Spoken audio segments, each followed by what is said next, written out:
So the next point is AI, that is artificial intelligence. आता सर्वांना माहितीच आहे की AI काय आहे. So AI is nothing but it enables the computers to think, learn and make decisions like human.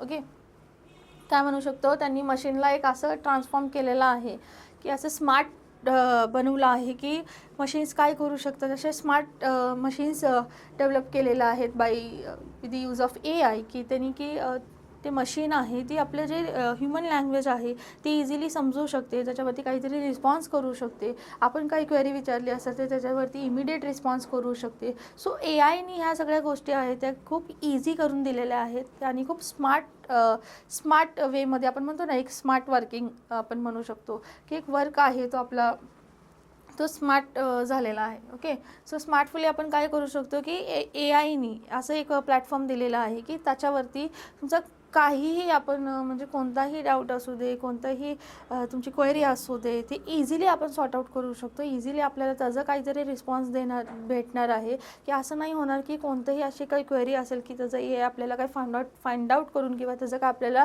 Response देऊ शकत नाही. ओके, सो काय झालं, AI is different from robotics but related to some extent in which machines sense their environment, perform calculations and do physical tasks either by themselves or under the direction of people. Okay, so जे artificial intelligence आहे, AI आहे, आणि की आपल्या मशीनवरती एक असे features आणलेले आहेत की आपण काय बोलतोय. ओके, आता आपण बोलतोय तर मशीन आहे, मशीनला काय आपलं ह्युमन लँग्वेज काय आहे ते समजत नाही.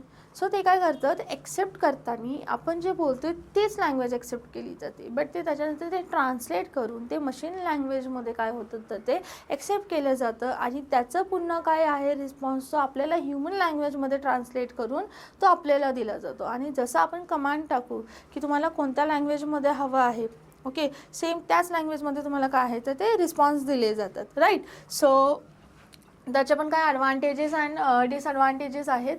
बघा, AIचे जर आपण काय ॲडव्हान्टेजेस अँड डिसॲडव्हान्टेजेस बघितले, सो द ॲडव्हान्टेज काय आहे, reduction in human errors. Okay, right आहे. आता बघा, कधीही बघा मशीन आणि आपण ॲज अ ह्युमन जर आपण एखादं बघा काहीतरी कॅल्क्युलेशन करत असलो, ॲज अ ह्युमन आपल्याला मे बी काय लागेल तर आपल्याला मे बी वेळ लागू शकतो ते कॅल्क्युलेशन परफॉर्म करण्यासाठी. ओके, बट मशीन काय करणार आहे, इमिडिएटली काय करणार आहे तर आपल्याला काय करणार तर रिस्पॉन्स देणार आहे विदाऊट एनी एरर्स. त्याच्यामध्ये काय एरर्स नसणार आहे. एखाद्या वेळेस आपण चुकू शकतो, बट ते मशीन थ्रू केलेलं कॅल्क्युलेशन ते कधी रॉंग होऊ शकत नाही. ओके, कारण की त्याचं ते आहे ते ॲक्युरेटच असणार आहे, करेक्टच असणार आहे.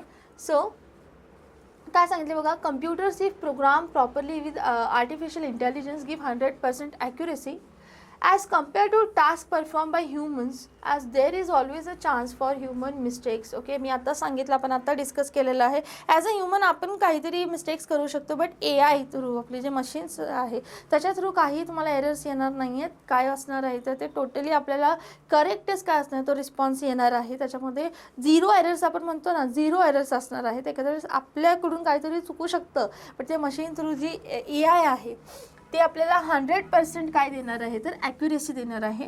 देन डिजिटल असिस्टंट,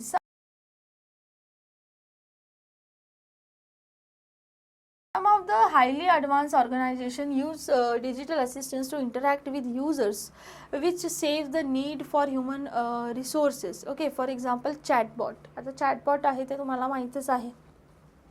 काय आहे तर एक एक्झाम्पल त्यांनी दिलेलं आहे डिजिटल असिस्टंटचं. सो चॅटबॉटवरून काय आहे तर तुम्हाला काय कशाचं पण म्हणजे आपण माहिती फाइंड आउट कशाचं पण आपण काय करू शकतो तर फाइंड आउट करू शकतो. मग तुमचे जे प्रोजेक्ट असतील किंवा काही दुसरा असेल, ओके, सो ते आपल्याच जसं तुम्हाला नीड आहे त्याच्यामध्ये तुम्हाला रिस्पॉन्स आहे तो दिला जातो.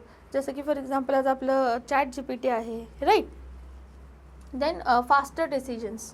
नेक्स्ट काय आहे, faster decisions. So using AI alongside other technologies, we can make machines take decisions faster than a human and carry out action quicker. Okay, आता बघा, एखादं डिसिजन आपण म्हणतो ना, एखादं डिसिजन घेण्यामध्ये एखादं डिसिजन घेत असलो आपण ॲज अ ह्युमन तर आपल्याला मे बी वेळ लागू शकतो. आपण विचार करणार त्याच्यासाठी काय करेक्ट आहे, देण्याचं कन्क्लुजन काय असणार आहे, पुन्हा आपण ओव्हरऑल त्याचा विचार करत बसणार. पण आपण त्या डिसिजनवरती येईपर्यंत ना खूप टाईम निघालेला असतं. बट AI थ्रू की आपली जी मशीन आहे, ओके, ते काय आहे तर त्याला वेळ नाही लागत. ते इमिडिएटली काय आहे काहीतरी आपल्याला रिस्पॉन्स देताना इमिडिएटली ते डिसिजनवरती काहीतरी फिक्स राहतं ते त्याच्या. ओके, सो डेली ॲप्लिकेशन्स बघा काय आहे. Daily applications such as Apple Siri, Windows Cortana, Google's okay are the frequently used in our daily routine where it is for काय सांगितलं आहे, where it is for searching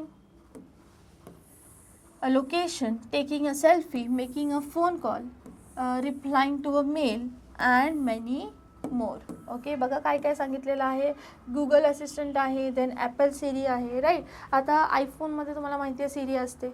आता आपल्याला काय करायचं आहे, बरेच वेळी आपण काय करतो, त्याला कमांड देतो की ओपन दिस ॲप और सर्च दिस वेबसाईट, असं काहीतरी कमांड देतो आणि आपण आपल्या डे टू डे लाईफमध्ये आपण त्याच्याशी इंटरॅक्ट म्हणजे होतो, म्हणजे त्याच्यासोबत आपलं काहीतरी आहे ते रिलेट करतं, राईट. आता सपोज मी एखादं ॲप्लिकेशन आहे, सो मी सांगितले की हां सिरी ओपन दिस ॲप्लिकेशन, राईट. सो ते काय करणार की तेच पर्टिक्युलर ॲप्लिकेशन काय करणार तर ते ओपन करणार. किंवा मी सांगितलं की ह्याला असं असं कॉल लाव, तर ते काय करणार की पटकन ते काय करणार तर कॉल लावणार. सो असे काही प्लॅटफॉर्म्स आहेत, तर डेली ॲप्लिकेशन आहे, त्याच्या हेल्पनी आपण काय करू शकतो, आपण आपल्या डेली रुटीनमध्ये त्याचा यूज आणू शकतो.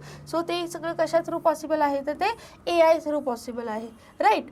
देन डिसॲडव्हान्टेजेस बघा काय आहे. आता इथे पण बघा अजून एक काय दिलं आहे त्यांनी, मेकिंग अ फोन कॉल. आताच मी तुम्हाला सांगितलं. देन टेकिंग अ सेल्फी म्हणजे आपण सांगितलं सिरीला तर कॅमेरा ओपन करणं, right. Then replying to a mail. Then some disadvantages. आता आपण डिसॲडव्हान्टेजेस बघूयात काय आहेत. डिसॲडव्हान्टेज म्हणजे high cost of creation means as the machine used in AI based environments are very complex and high in price, it increases the cost for overall setup. Okay, म्हणजेच काय आहे, जे AI बेस्ड जे techniques असतील किंवा काही जे platform आहे, ओके, AI बेस्ड एन्व्हायरमेंट आहे, ते हायली कॉस्ट ऑफ क्रिएशन म्हणजे ते डेव्हलप करण्यासाठी किंवा त्याचा मेंटेनन्स आहे तो खूप हाय असतो. की आपल्याला वाटतं तेवढं सोपं पण तेवढं नसतं, त्याचा मेंटेनन्स आहे तो खूप हाय आहे. सो आणि ॲज वेल ॲज ते कॉम्प्लेक्ससुद्धा आहे. आता आपलं बघा आपण हे जे एक्झाम्पल्स देतो आहे, राईट. आता तुमच्या फोनमध्ये असेल, आता त्याच्यामध्ये एवढे फीचर्स आहेत, ओके, त्याच्यामध्ये एवढे फीचर्स आहेत किंवा एखादं ॲप्लिकेशन आहे, मग त्याच्यामागचं जे डेव्हलपमेंट आहे त्याचं ते जे डेव्हलप केलेलं आहे त्याच्यामध्ये पण कॉम्प्लेक्सिटी पण येते काही ना काहीतरी. म्हणजे ते असं सोपं नाही आहे की हा घेतलं की ते तयार झालं एखादं ॲप्लिकेशन, की त्याच्यामागे पण खूप लेंदी प्रोसिजर असते, right. So the next disadvantage of AI is unemployment. So बघा काय सांगितलं आहे, as AI is replacing the majority of the repetitive tasks and other works with robots, this will reduce human interference but cause a major problem in the unemployment standards. Okay, आता बघा AI जे आहे, AI technology आता खूप develop आहे किंवा आता यूजमध्ये आहे, करंटली चालणारी टेक्नॉलॉजी आहे, राईट. सो AIच्या हेल्पनी आता तुम्ही सगळीकडे बघितले असेल तर AI बाहेर जर आपण बघितले तर काही रेस्टॉरंट असे पण आहेत की तिथे AI रोबोट्स पण आहेत आणि ते वर्क करतात तिथे. ओके, सो म्हणजे तिथे म्हणजे माणसांची गरजच जाणवत नाही आहे. म्हणजे असं एवढी टेक्नॉलॉजी डेव्हलप झालेली आहे. सो कुठे ना कुठेतरी अनएम्प्लॉयमेंटची पण अशी म्हणजे आपण बोलू शकतो की अनएम्प्लॉयमेंटचे जे चान्सेस आहेत म्हणजे ते जरा कमी होऊ शकतं. ओके, कारण की AI एक अशी टेक्नॉलॉजी आहे की त्यांनी काय केलेलं आहे की ह्युमन, आपण म्हणू शकतो ना की ह्युमन एफर्ट्स तर कमी केलेलेच आहेत, प्लस की माणसानं कामं करायची गरज पडणार नाही. म्हणजे त्या वेनी जर आपण बघितलं तर कुठे ना कुठेतरी माणसांचे बरेच एक 80% और 70% तरी 70-80% तरी आपलं काम आहे ते इझी करून द्यायचं काम म्हणजेच आपलं AI टेक्नॉलॉजीचं आहे. ओके, सो त्याच्यासाठीच असं म्हणजे अनएम्प्लॉयमेंट असं आपण बोलू शकतो. कुठे ना कुठेतरी अनएम्प्लॉयमेंटचे चान्सेस जरा जास्त होऊ शकतात. असं टोटलीच असं अनएम्प्लॉयमेंट तर होऊ शकत नाही, ते आता पॉसिबलच नाही आहे, कारण मॅन्युअल वर्कसुद्धा खूप मॅन्डेटरी आहे, right. So the next concept is 5G. Next concept आहे 5G. So as we all know 5G is the 5th generation of cellular network technology. Okay, आता 5G आहे ते करंट चालणारं आपलं करंट आपण यूज करतात सगळे ते नेटवर्क आहे आपलं 5th जनरेशनचं नेटवर्क आहे. Then 5G is the next generation of wireless communications. Okay, आता इथे बघा 5Gची जी कन्सेप्ट आहे तिथे तुम्हाला आन्सर इन ब्रीफवरती क्वेश्चन येऊ शकतो एक्झाममध्ये. आता ब्रीफमध्ये तुम्हाला क्वेश्चन कसा येईल, right and explain the features of 5G. Okay, right and explain the features of 5G. 5G. So you have to write any 5 or any 4 कसं तुम्हाला क्वेश्चन आला असेल त्या रिगार्डिंग तुम्ही त्याचा आन्सर लिहायचा आहे. Okay, so 5G is the next generation of wireless communication. It is expected to provide internet connections that are multiple times faster than 5G. Okay, LTE that is long term evolution. आता बघा LTEचं full form तुम्हाला filling the ब्लँकसाठी येऊ शकतं. LTE important आहे, highlight करून ठेवा. LTE stands for long term evolution, त्याचा आन्सर असणार आहे. Then 5G technology may use a variety of spectrum bands including millimeters wave, okay, then radio spectrum which can be carry very large amounts of data at a short distance. The drawback of the higher frequency is that they are more easily obstructed by the, बघा काय सांगितले drawback काय आहे, they are easily, okay, the drawback of the higher frequency is that they are more easily obstructed by the walls of buildings, trees and other foliage and even change in the weather. Okay, आता बघा 5G जे आहे, 5G technology जे आहे, 5G जे network आहे, okay, 5G जे network आहे आपलं आता करंट चालणारं नेटवर्क आहे, ते कसं आहे 4G as compare to 4G ते खूप फास्ट आहे त्याच्या कम्पॅरेटिव्हली. ओके, 5Gने काय आहे तर त्याचे जर आपण फीचर्स बघितले 5Gचे तर काय काय आहेत बघा. 5Gचे फीचर्स काय काय सांगितले आहेत. हाय स्पीड डेटा ट्रान्सफर ते तर असणारच आहे. Then ultra HD videos, we can download ultra HD videos. Then reduce website load time. Okay, reduce website load time म्हणजेच काय, एखाद्या वेबसाईटवरती आपण जर व्हिजिट केलं, जर आपलं जर नेटवर्क आहे ते 2G 3G और 4G असेल तर त्याच्यामध्ये काय होतं, बफरिंग होतं, खूप ते टाईम घेतं, ते लोडिंगसाठी खूप वेळ लागतो आणि तेवढे काय आपल्याकडे पेशन्स नसतात, राईट. पण त्याच्यासाठी काय करणार आहे 5Gने ते ड्रॉबॅक आहे ते त्याला ओव्हरकम केलेलं आहे. It reduce the website load time. Then IoT based applications. Okay, IoT based applications असणार आहेत.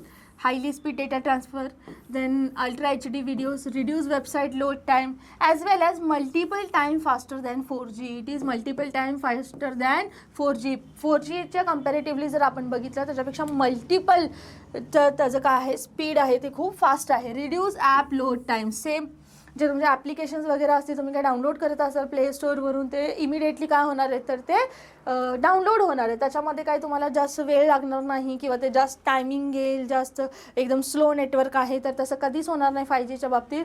ते कसं आहे 5th जनरेशनचं नेटवर्क आहे, नेक्स्ट जनरेशनचं आहे, वायरलेस कम्युनिकेशनचं आहे. काय आहे तर काय सांगितले 5G is the next generation of wireless communication. Okay, next generation आहे, करंट जनरेशनमध्ये यूज होणारं ते नेटवर्क आहे आपलं 5G आणि ते आज कम्पॅरेटिव्हली 4G बघितले तर ते खूप फास्टर आहे. ओके, ॲज वेल ॲज काय सांगितलं त्यांनी it is expected to provide internet connections that are multiple time faster than 4G LTE. Okay, लक्षात ठेवायचं आहे. Long term evolution filling the ब्लँकसाठी येऊ शकतो. 5G technology may use a variety of spectrum bands.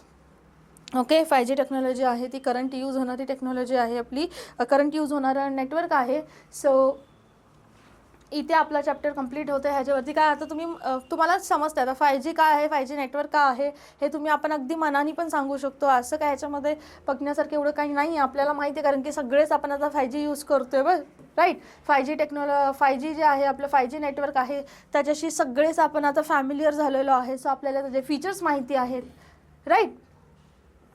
So तुम्हाला एक्झाममध्ये तुम्हाला question कसा येईल, right any 5 features of 5G, suppose write any 4 features of 5G. So असे तुम्हाला क्वेश्चन येतात, जास्त काय ह्याच्यावरती विचारणार नाही आहेत तुम्हाला, ते फक्त 2 मार्क्ससाठी तुम्हाला क्वेश्चन असणार आहे. सो इथे आपला इमर्जिंग टेक्नॉलॉजी हा चॅप्टर आपला कंप्लीट होतोय. Okay, so we have completed emerging technology chapter. इथे आपला चॅप्टर काय झालेला आहे, कंप्लीट झालेला आहे. सो आय होप तुम्हाला सगळ्या कन्सेप्ट आहेत त्या क्लिअर झाल्या असतील. काही नाही, थेरॉटिकल बेस्ड चॅप्टर आहे. तुम्ही एक्झामसाठी प्रिपेअर करताना line to line, word to word सगळ्या कन्सेप्ट व्यवस्थित तुम्ही रीड आउट केल्या, सगळं कन्सेप्ट क्लिअर झाल्या तर तुम्हाला कोणत्याही ऑब्जेक्टिव्ह टाईपचा क्वेश्चन असू दे सगळे क्लिअर होणार आहेत. आणि ऑलरेडी मी तुम्हाला सांगितलेले टेक्स्टबुकच्या बाहेरचं तुम्हाला एक्झाममध्ये काहीच नसणार आहे. ओके, जेवढं तुम्हाला कंटेंट दिलं आहे ना तुमच्या टेक्स्टबुकमध्ये त्यातूनच तुम्हाला क्वेश्चन येतात, त्यातलेच तुम्हाला क्वेश्चन असतात, त्याच्यामध्येच कुठेतरी तुमचा आन्सर असणार आहे. असं नाही की क्वेश्चन इथून आहे तर त्याचं कुठे काही वेगळं असणार आहे असं, किंवा जास्तच फिरवून क्वेश्चन विचारले आहेत असं पण नाही आहे. तुम्ही व्यवस्थित तुमचं प्रिपेरेशन असलं, तुम्ही वेल प्रिपेअर्ड असला तर तुम्ही इझिली स्कोअर करू शकता. मी आत्ता पण सांगते, तुम्ही व्यवस्थित आणि अगदी ॲक्युरेट आणि कन्सिस्टन्सी ठेवली ना तुमच्या प्रिपेरेशनमध्ये तुम्ही इझिली आउट ऑफ स्कोअर